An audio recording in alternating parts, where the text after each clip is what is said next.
आज मैं कहूँगा कि मार्केट ठीक है, थोड़ा-सा आप कह सकते हैं कि हाई लेवल पर फिर नहीं टिक पाया, लेकिन आज मार्केट ने एक ब्रेकआउट की कोशिश करी है और कंसिडरिंग ये उस गोल्डन क्रॉस ओवर के बाद आ रहा है जो हमने सुबह-सुबह डिस्कस किया था, मैं आज के प्राइस एक्शन को पॉजिटिवली लूँगा प्रोवाइडेड सुबह का लो बचा रहे और हम उसके ऊपर बंद हो और होपफुली अगर हम थोड़ी हिम्मत करके 24,850 के ऊपर बंद करने की कोशिश करें, अगर मार्केट ने ऐसा करा तो मेरे ख्याल से ये अच्छा होगा। पिछले कुछ दिनों के मुकाबले प्राइस एक्शन डेफिनेटली बेटर है। हाँ, जैसा मैं कह रहा हूँ, अगर एक बार आप वापस कोशिश करें 24,850 24,900 क्रॉस करने की, एक्सपायरी का दिन है, हो सकता है मार्केट करे कोशिश, वो बहुत बड़ा पॉजिटिव होगा। दिक्कत क्या है मार्केट की? फिर से बैंक निफ्टी। आप बैंक निफ्टी का इंटरडे चार्ट लेकर आइए जरा। बैंक निफ्टी में हालांकि इंडेक्स मजबूत था और इंटरडे में शानदार तेजी आई, लेकिन जैसे ही यहाँ 56,000 का वो थ्रेशोल्ड आता है, सेलिंग एफआई आ जाते हैं 56,000 पे बेचने के लिए।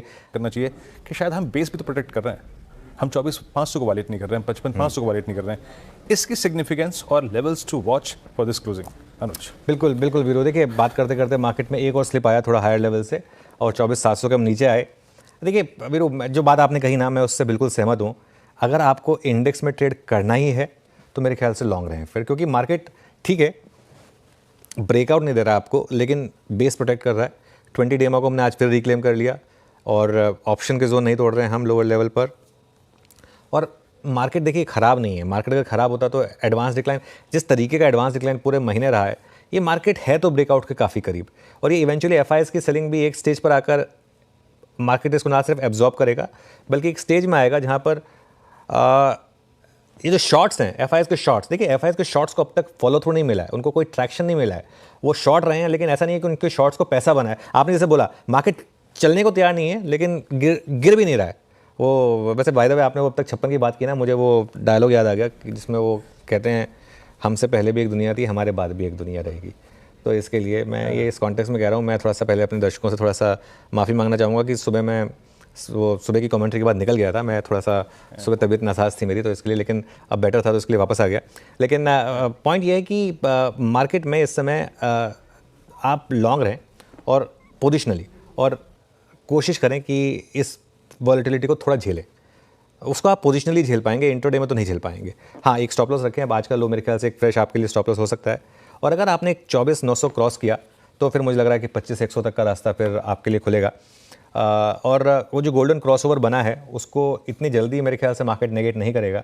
एक 6 महीने का अगर आप नज़रिया रखेंगे, तो जो हम सुबह भी बात कर रहे थे कि 6 महीने का अगर आपका नज़रिया है तो मार्केट में आपको शायद हायर लेवल देखने को मिलेंगे। ऑब्वियसली आपको एक स्टॉप लॉस रखना होगा।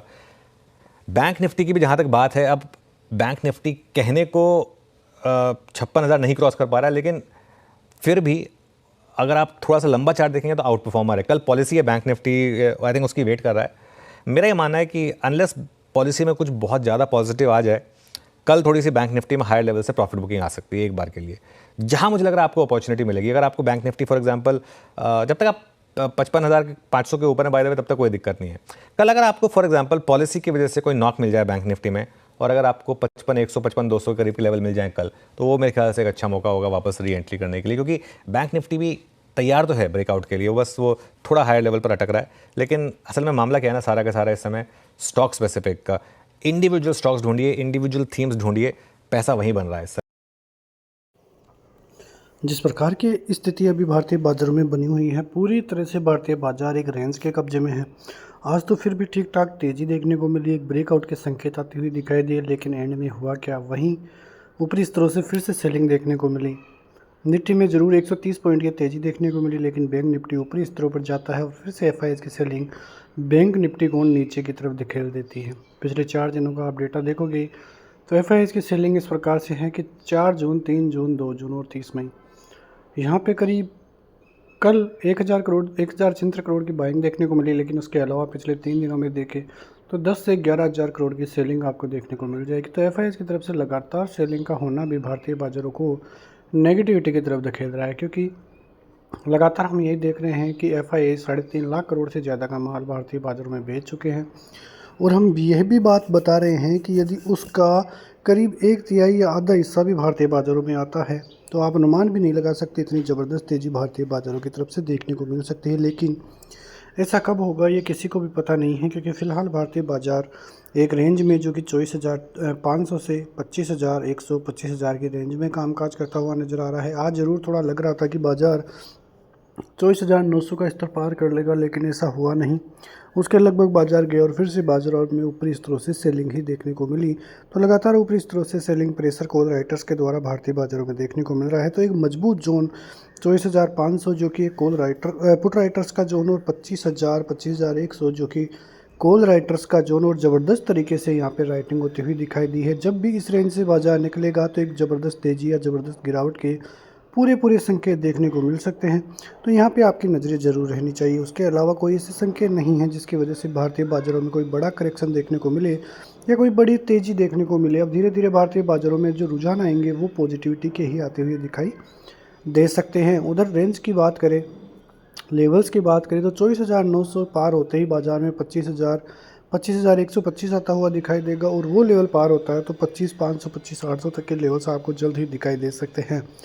सपोर्ट जोन की बात करें, 24,500 से 550 की रेंज ये टूटती है तो आपको 24,250 और 24,000 की रेंज आती हुई दिखाई दे सकती है। तो बाज़ार में ये रेंज काफ़ी इंपॉर्टेंट रहेगी। बैंक निफ्टी जो कि 55,000 से 56,000 1,000 पॉइंट के रेंज में लगातार कामकाज कर रहा है, ये रेंज टूटेगी तो आपको फिर 56,500 57,200 तक की रेंज मिल सकती है, और नीचे की तरफ 54,800 54,500 और 54,000 भी देखने को मिल सकते हैं यदि 55,000 टूटता है तो ये सभी चीज़ें आपके लिए बहुत किफ़ायती और काम से मतलब जो रेंज है वो काफ़ी काम की, और सपोर्ट और जो रेजिस्टेंस लेवल है उन पे आपकी नज़रें ज़रूर रहनी चाहिए।